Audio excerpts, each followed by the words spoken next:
अस्सलामुअलैकुम दोस्तों, मैं हूं आपका भाई, आपका दोस्त मुख्तार अहमद, पहलवानों के शहर गुजरांवाला से, जिसे पाकिस्तान का फूड कैपिटल भी कहते हैं।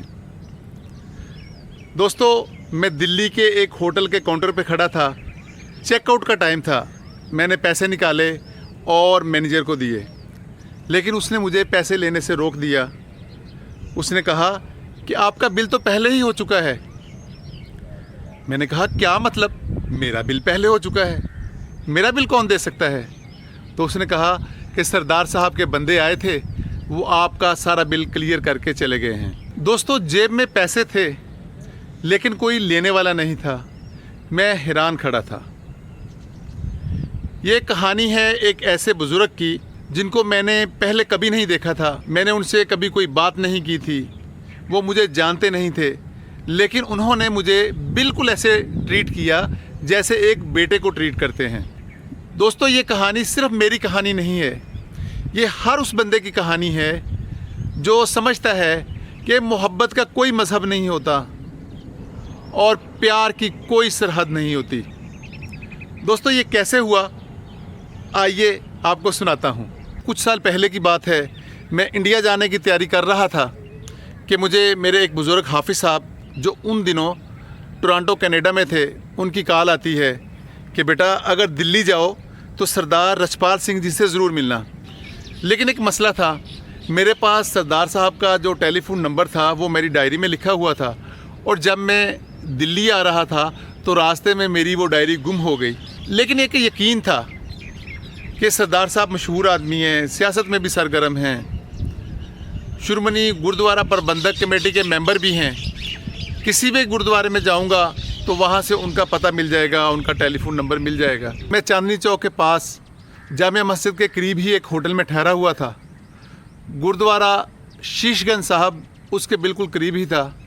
मैं गुरुद्वारे में पहुँचा, अपने जूते उतारे और जोड़ा घर में जमा कराए, सर पे रुमाला बांधा और गुरुद्वारे में दाखिल हो गया। वहाँ मैंने एक ज़िम्मेदार आदमी को देखा। मैं उसके पास गया, मैंने कहा कि सरदार साहब, मैंने सरदार रछपाल सिंह जी से मिलना है। वो मुझे कहते हैं कि सरदार साहब मिल जाएंगे, पहले वो जो सामने बहन जी खड़ी हैं आप उनसे मिल लें, वो सरदार साहब के बारे में सब कुछ जानती हैं। मैं उनके पास गया और उन्हें बताया कि बहन जी, मैंने सरदार रछपाल सिंह जी से मिलना है। तो उन्होंने मुझे गौर से देखा और फिर कहा कि पहले लंगर छको, सरदार साहब से भी मिल लेते हैं। दोस्तों, मैं एक पाकिस्तानी मुसलमान पहली दफ़ा उस गुरुद्वारे में गया और उसे सबसे पहला सवाल ये नहीं पूछा जा रहा कि तुम कौन हो, कहाँ से आए हो, क्या लेने आए हो, बल्कि सबसे पहले उसको खाने की ऑफ़र की जा रही है। मुझे कमरे में बिठाया गया, थाली में लंगर आया। दोस्तों, मैं सच बताऊं, मैं गुजरांवाला से ताल्लुक़ रखता हूं, खानों को बहुत अच्छे तरीके से जानता हूं। मैंने उस लंगर में जो मज़ा पाया, जो ज़ायका उस लंगर में था, वो बड़े बड़े होटलों में नहीं मिलता। मैंने सोचा कि ये क्यों है? शायद उस खाने में मोहब्बत भी थी। तो दोस्तों, खाना खाने के बाद मैं बहन जी के पास चला गया और मैंने उनसे कहा कि अब मुझे आप सरदार साहब से मिला दें। उन्होंने सरदार साहब को टेलीफ़ोन किया और उनको कहा कि एक लड़का आया है पाकिस्तान से, वो आपसे मिलना चाहता है। सरदार साहब ने ये बात सुनी और कहा कि उन्हें कहो कि मैं 1 घंटे तक गुरुद्वारे आऊँगा, अगर मुमकिन है तो मेरा इधर इंतज़ार कर लें, नहीं तो फिर 1 घंटे के बाद आ जाएं तो मैं उनसे मिल लेता हूँ। दोस्तों, मैं मेन हॉल में चला गया। अंदर ग्रंथ साहब का पाठ हो रहा था।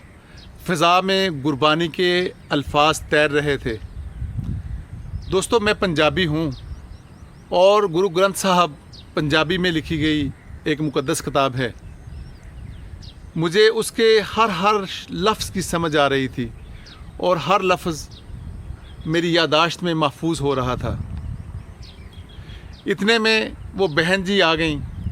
उनके साथ एक बुज़ुर्ग थे, गोरे चिट्टे, सुर्ख़ सफ़ेद, 80 साल के इंतहाई खूबसूरत बुज़ुर्ग।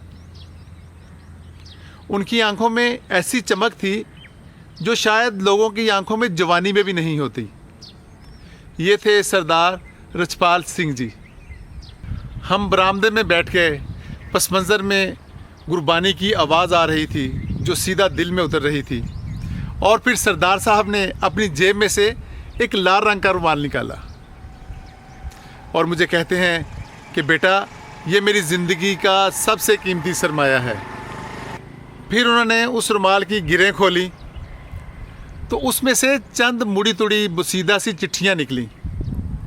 उन्होंने मुझसे कहा कि बेटा, ये तुम्हारे बुज़ुर्गों ने लिखी थी चिट्ठियाँ कनाडा से। एक पाकिस्तानी बुज़ुर्ग हर चंद माह बाद उनको अपने हाथ से चिट्ठी लिख के पूछता था कि सरदार साहब, आप ठीक हैं, हम आपको याद करते हैं।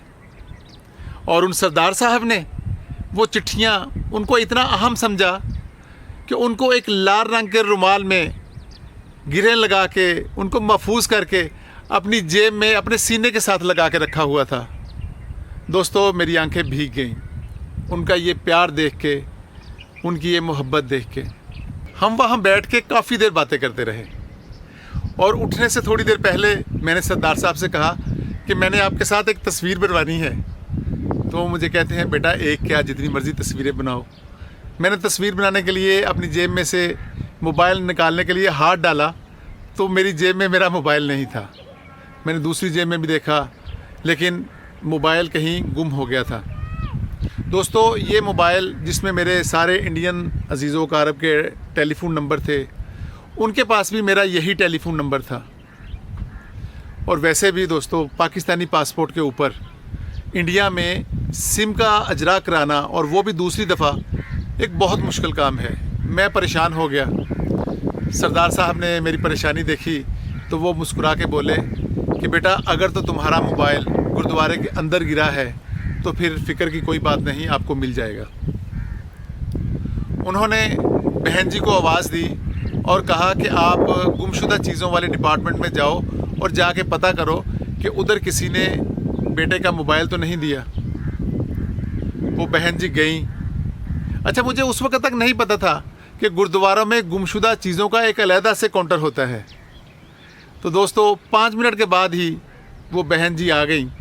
उन्होंने कहा कि आप अपना मोबाइल लंगर हाल में छोड़ आए थे। दोस्तों, असल में मेरी याददाश्त का कुछ थोड़ा सा इशू है। मेरी बहुत सारी चीज़ें गुम होती रहती हैं, मुझे पता नहीं चलता। बाद में मुझे याद आता है कि यार, मैं अपनी फ़लाँ चीज़ तो फ़लाँ जगह पे भूल आया। तो दोस्तों, मुझे मेरा वो मोबाइल जो था वो तकरीबन 5 मिनट में वापस मिल गया। उसको वापस मिलने में इतना टाइम भी नहीं लगा जितना उसको गुम होने में लगा। दोस्तों, अभी सरदार साहब की नवाज़शात जो है वो ख़त्म नहीं हुई। उन्होंने एक ऐसा काम किया जिसका मुझे बाद में पता चला, और जब पता चला तो मैं इंतहाई ज़्यादा शर्मिंदा हो गया। सरदार साहब ने रुखसत होते वक्त मुझे कहा कि बेटा, होटल छोड़ो और हमारे साथ घर चलो, आप हमारे साथ घर में ही रहो। तो मैंने सरदार साहब से कहा कि सरदार साहब, मुझे दिल्ली में और भी बहुत सारे लोगों से मिलना है, आपको तकलीफ़ होगी। लेकिन असल में जो बात मेरे जहन में थी कि जब आप किसी के साथ घर में रहते हो तो आपकी आमदोरफ्त महदूद हो जाती है, आप अपनी मर्ज़ी से बाहर आ जा नहीं सकते। तो इस वजह से मैंने उनको इनकार कर दिया। सरदार साहब मुस्कुराए और चुपके से मुझे कहते हैं, आप कौन सी होटल में ठहरे हुए हो और कितने दिन रहने का प्रोग्राम है? मैंने सरदार साहब को होटल का नाम बताया और उनको बताया कि तकरीबन मैंने 1 हफ़्ता दिल्ली में ठहरना है। उन्होंने चुपके से अपने मुलाज़म को होटल में भेजा और होटल वाले से बात कर ली। और फिर चंद दिन के बाद जब मैंने होटल से चेकआउट किया और उनको पैसे देने की कोशिश की तो उन्होंने कहा कि आपका बिल तो पहले ही अदा हो चुका है। मैंने सरदार साहब को फ़ोन किया, उनसे कहा कि सरदार साहब, ये आपने क्या किया, इसकी तो ज़रूरत नहीं थी। तो वो बोले कि नहीं बेटा, आप हमारे मेहमान हो, हम मेज़बान हैं। और वैसे भी हाफ़िज़ साहब क्या कहेंगे कि बेटा दिल्ली गया था और होटलों में रहता रहा, और वो भी अपने पैसों से। तो बेटा, ये नहीं हो सकता। दोस्तों, ये अल्फाज थे एक सिख बुज़ुर्ग के, एक पाकिस्तानी बुज़ुर्ग के बारे में। मैंने जब ये अल्फाज सुने तो मैंने महसूस किया कि 1947 में ज़मीन के ऊपर तकसीम तो की गई, लेकिन खुशकिस्मती से बहुत सारे दिल आज भी उसी तरह जुड़े हुए थे। दोस्तों, अगले दिन सरदार साहब के बेटे मुझे दिल्ली घुमाने के लिए ले गए। तकरीबन शाम तक हम दिल्ली घूमते रहे। हम लाल किले गए, चांदनी चौक गए, ट्यूलिप टेम्पल गए, फिर कुतुब मीनार गए, तकरीबन इंडिया गेट गए, बहुत सारी जगहों पे गए। दोस्तों, इन 6-7 घंटों में वो जो सरदार साहब के बेटे थे, उन्होंने मेरा एक पैसा नहीं लगने दिया।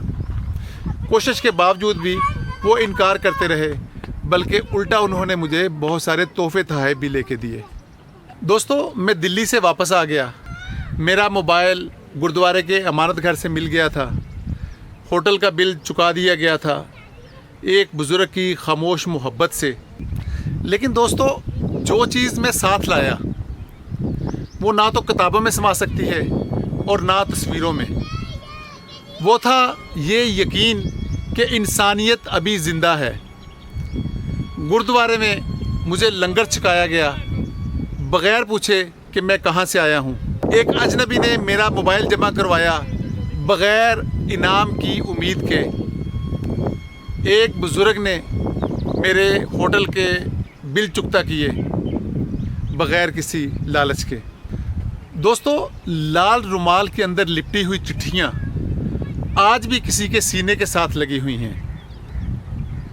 1947 में इंडिया और पाकिस्तान के दरमियान नक्शे के ऊपर जो लकीर खिंची, वो सरदार रछपाल सिंह की आंखों में कभी भी नज़र नहीं आई।